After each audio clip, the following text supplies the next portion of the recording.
നമസ്കാരം സുഹൃത്തുക്കളെ. Petrol diesel വിലയോർത്ത് ഇനി ആരും വിഷമിക്കേണ്ടി വരില്ല. കാരണം ഇന്ത്യൻ വാഹന വിപണിയിലെ രാജാക്കന്മാരായ മാരുതി സുസുക്കി 100% എത്തനോളിൽ മാത്രം ഓടുന്ന അത്യാധുനിക കാറുകൾ വിപണിയിൽ ഇറക്കാൻ ഒരുങ്ങുകയാണ്.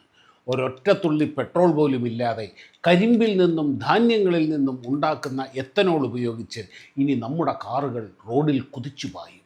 ഇത്തരം വണ്ടികളെ നമ്മൾ ഫ്ലക്സ് ഫ്യൂവൽ വാഹനങ്ങൾ എന്നാണ് വിളിക്കുന്നത്. സാധാരണ എഞ്ചിനുകളിൽ 100% എത്തനോൾ അടിച്ചാൽ വണ്ടി കേടാകും. എന്നാൽ മാരുതിയുടെ ഈ പുതിയ എഞ്ചിനുകളിൽ പ്രത്യേകതരം ഫ്യുവൽ സെൻസറുകളും തുരുമ്പെടുക്കാത്ത മെറ്റീരിയലുകളും ഉപയോഗിച്ചിരിക്കുന്നു. അതുകൊണ്ട് ഇതിൽ 100% എത്തനോളും അടിക്കാം. ഇനി എത്തനോൾ കിട്ടിയില്ലെങ്കിൽ സാധാരണ പെട്രോളും അടിച്ച് വണ്ടി ഓടിക്കാം. ഇതുകൊണ്ടുള്ള പ്രധാന ഗുണങ്ങൾ എന്തൊക്കെയാണെന്നറിയാമോ? പെട്രോളിനെ അപേക്ഷിച്ച് എത്തനോളിന് വില വളരെ കുറവായിരിക്കും. ഇത് നിങ്ങളുടെ യാത്രാ ചിലവ് പകുതിയോളമായി കുറയ്ക്കും. മറ്റൊന്ന്, പരിസ്ഥിതി സൗഹൃദം.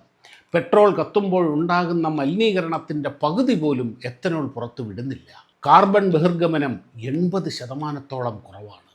അടുത്തത്, ഇന്ത്യൻ കർഷകർക്ക് ലഭിക്കുന്ന ലാഭമാണ്. വിദേശത്ത് നിന്ന് കോടികൾ കൊടുത്ത് ക്രൂഡ് ഓയിൽ ഇറക്കുമതി ചെയ്യുന്നതിന് പകരം നമ്മുടെ നാട്ടിലെ കരിമ്പ്, ചോളം, കേടായ ധാന്യങ്ങൾ എന്നിവയിൽ നിന്നാണ് എത്തനോൾ നിർമ്മിക്കുന്നത്. അതുകൊണ്ട് നമ്മൾ വണ്ടി ഓടിക്കുമ്പോൾ ആ പണം പോകുന്നത് നമ്മുടെ സ്വന്തം കർഷകരുടെ കൈകളിലേക്കാണ്. ഇന്ത്യൻ വാഹന വിപണിയെയും സാമ്പത്തിക രംഗത്തെയും മാറ്റിമറിക്കാൻ പോകുന്ന ഒരു വിപ്ലവകരമായ ചുവടുവയ്പ്പാണിത്.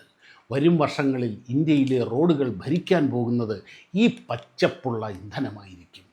മാരുതിയുടെ ഈ പുതിയ മാറ്റത്തെക്കുറിച്ചുള്ള നിങ്ങളുടെ അഭിപ്രായങ്ങൾ താഴെ കമൻറ്റ് ചെയ്യൂ. ഇതുപോലുള്ള കൃത്യമായ അറിവുകൾക്കായി ചാനൽ ഇപ്പോൾ തന്നെ സബ്സ്ക്രൈബ് ചെയ്യൂ. Thank you.